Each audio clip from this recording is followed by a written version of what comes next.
In the 1940s, American factories built the world's most powerful military in just 4 years. Japanese commanders who had conquered half of Asia suddenly faced weapons they had never seen before and had no way to fight against. December 7, 1941, woke a sleeping giant. These are the weapons that shocked Japan and won the Pacific War. Japanese soldiers carried bolt-action rifles that required manual operation between each shot. American infantrymen carried semi-automatic weapons that fired as fast as they could pull the trigger. The difference was devastating. While Japanese troops managed 2 or 3 careful shots, American GIs delivered 8 rounds in rapid succession. Japanese commanders had never faced infantry firepower like this. The rifle used a clip system that ejected automatically when empty, making a distinctive ping sound. Japanese forces tried to time their attacks to that noise, believing Americans were helpless during reloading. They learned too late that experienced units staggered their reloading so weapons were always ready. Combat reports described Japanese soldiers being overwhelmed by sustained rifle fire that seemed to come from everywhere at once. They had prepared for traditional bolt-action warfare, not the continuous volleys that American semi-automatic weapons could deliver. The psychological impact was as important as the physical damage. Japanese troops who had terrorized Chinese and Filipino forces with superior firepower suddenly found themselves outgunned by American infantry who could fire twice as fast with greater accuracy. Captured Japanese soldiers reported that American rifle fire sounded like machine guns because of the rapid semi-automatic fire. They couldn't understand how individual soldiers could shoot so quickly and accurately under combat stress. The weapon was so effective that Japanese forces prioritized capturing American rifles whenever possible. Their own bolt-action weapons felt primitive compared to the devastating firepower of semi-automatic American infantry weapons. American officers carried sidearms that could stop Japanese soldiers with single shots. The heavy bullets from these pistols delivered stopping power that Japanese weapons couldn't match. Japanese officers carried lighter pistols that often required multiple hits to stop determined attackers. American weapons ended fights immediately with devastating impact that knocked enemies backward and eliminated threats instantly. Combat reports described Japanese soldiers being stunned by the power of American pistol rounds. They had never encountered handgun ammunition that could inflict such massive damage from individual shots fired by officers and sergeants. The psychological effect demoralized Japanese forces who discovered their own sidearms were inadequate for close-quarters combat. American pistols became feared weapons that enemy troops learned to avoid through bitter experience. Japanese soldiers would abandon their positions when they heard the distinctive crack of American pistol fire. The sound meant that devastating firepower was close enough to kill them instantly, unlike their own weapons that rarely stopped enemies with single shots.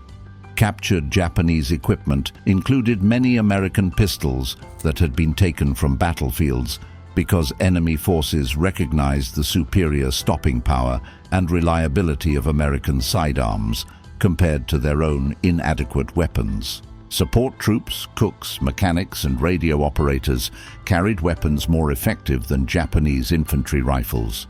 This lightweight weapon gave non-combat personnel firepower that stunned Japanese infiltrators who expected easy targets. The carbine fired rapidly from detachable magazines that could be changed quickly during combat. American rear echelon troops could deliver sustained fire that devastated Japanese night raids and infiltration attempts. Japanese commanders were shocked to discover that American non-combat soldiers fought with weapons superior to their own frontline infantry equipment. Supply convoys and headquarters units could defend themselves effectively against seasoned Japanese assault troops. The weapon's compact size made it perfect for jungle warfare, where mobility mattered more than long-range power. American paratroopers especially valued the rapid-fire capability during airborne operations against surprised Japanese defenders. Japanese forces often abandoned their heavier rifles in favor of captured carbines because the American weapon offered superior firepower with much better mobility in dense terrain where traditional rifles were too cumbersome. The intermediate power level was perfect for close-range Pacific combat.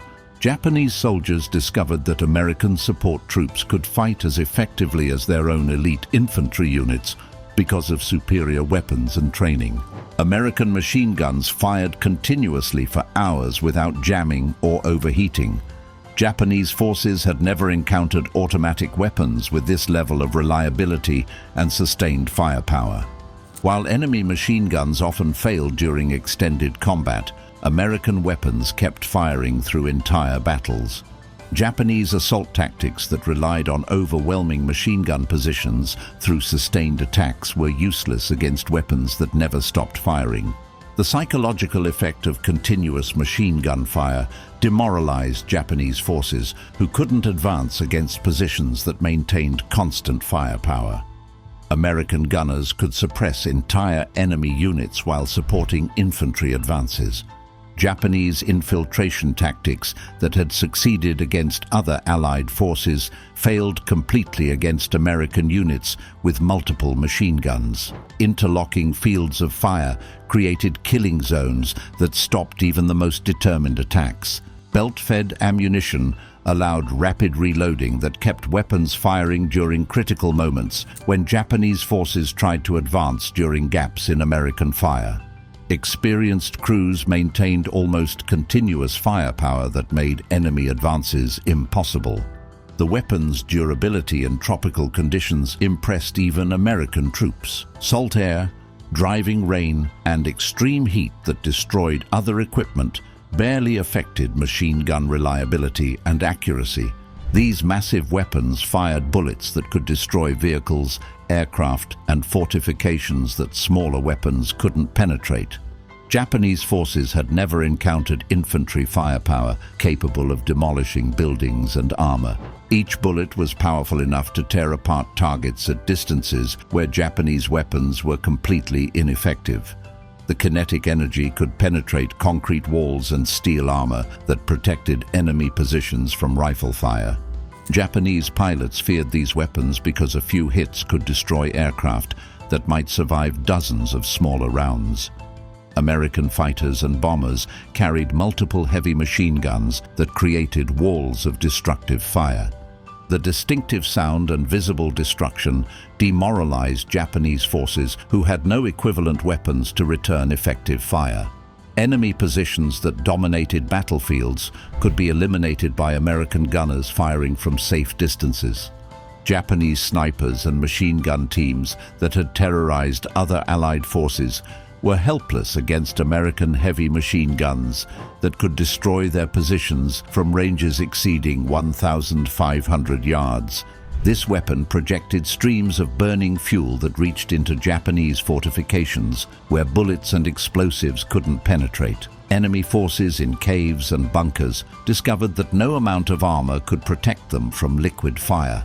Pacific Islands featured heavily fortified positions carved into coral rock that could withstand artillery and direct fire. The flamethrowers' ability to flow burning fuel into these spaces eliminated defenders who had felt completely safe in their fortifications. Japanese troops who could endure bombing and rifle fire often abandoned positions when faced with streams of burning fuel that turned their shelters into ovens. The weapon created terror that conventional firearms couldn't achieve. Enemy forces had no effective defense against flamethrower attacks other than retreat or surrender. Positions that might have taken days to capture with conventional weapons fell within minutes to American flamethrower teams. The psychological impact devastated Japanese morale because soldiers realized their strongest fortifications offered no protection against American weapons that could kill them in their deepest shelters. Japanese forces had prepared for infantry attacks,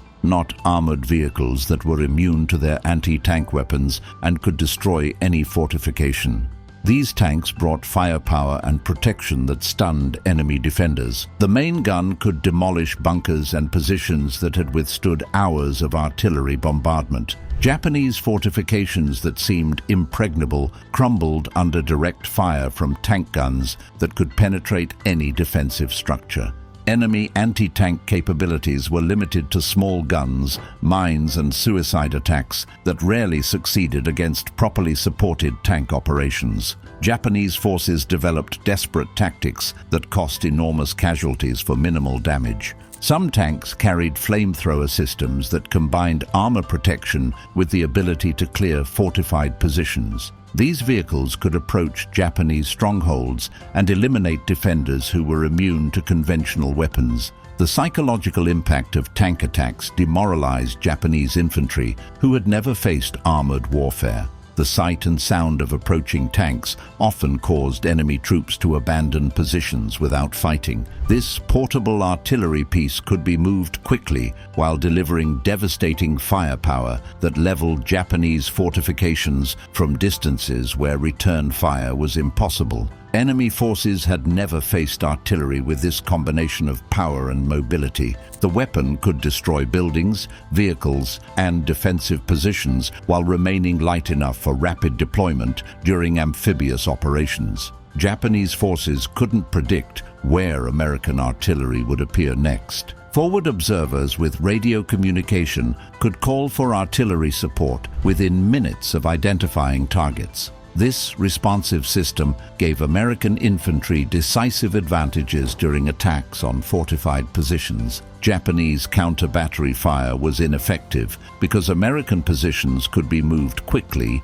after firing missions. The mobility prevented enemy forces from targeting gun positions with return fire. The psychological effect of accurate artillery bombardment demoralized Japanese defenders who had no protection against indirect fire that could reach them anywhere on the battlefield. These fast vehicles could gather intelligence, provide fire support, and evacuate personnel while outrunning Japanese anti-tank weapons. Enemy forces had never encountered armored reconnaissance with this level of speed and firepower. The combination of mobility and weapons made each vehicle equivalent to a small tank that could appear suddenly, deliver devastating fire, and escape before effective return fire was possible. Japanese forces often wasted anti-tank weapons against targets that simply drove away from danger. This confusion allowed American reconnaissance units to gather intelligence while avoiding serious combat. Top speeds allowed crews to outrun enemy forces and escape from situations that would trap slower vehicles. This mobility made reconnaissance much safer while providing more detailed intelligence about Japanese positions. These bombers could strike targets in Japan itself while remaining beyond the reach of enemy fighters and anti-aircraft guns. Japanese home islands had never experienced bombing attacks because no aircraft had the range to reach Japan and return safely.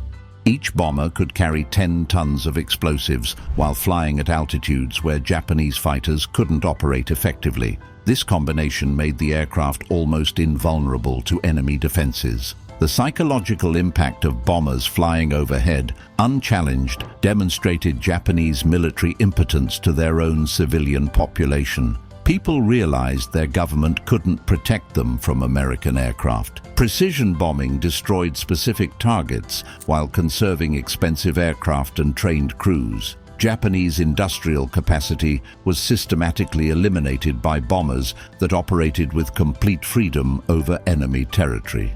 These mobile airfields could project American air power anywhere in the Pacific while remaining beyond the range of Japanese land-based aircraft. Enemy naval strategy had assumed carriers would operate from fixed bases that could be attacked. Each carrier operated more aircraft than the entire air force of most nations. This mobile air power could appear anywhere without warning and deliver overwhelming force against specific targets. Japanese naval aviation never recovered from losses inflicted by carrier air groups that struck without warning from multiple directions. The mobility made defensive planning impossible for enemy commanders. Advanced radar detected incoming aircraft at ranges exceeding 100 miles, giving American fighters time to intercept enemy raids before they could reach the carrier force. These weapons represented American industrial might that Japanese leaders had fatally underestimated. The factories that produced automobiles and appliances transformed overnight into arsenals that armed the world's most powerful military force. Japan had attacked a nation capable of outbuilding and outfighting any enemy through superior manufacturing, technology, and the determination of free citizens defending their homeland. The weapons that stunned Japan were products of American freedom and ingenuity that no totalitarian system could match. Anyway, that's it for the video, folks. Bye.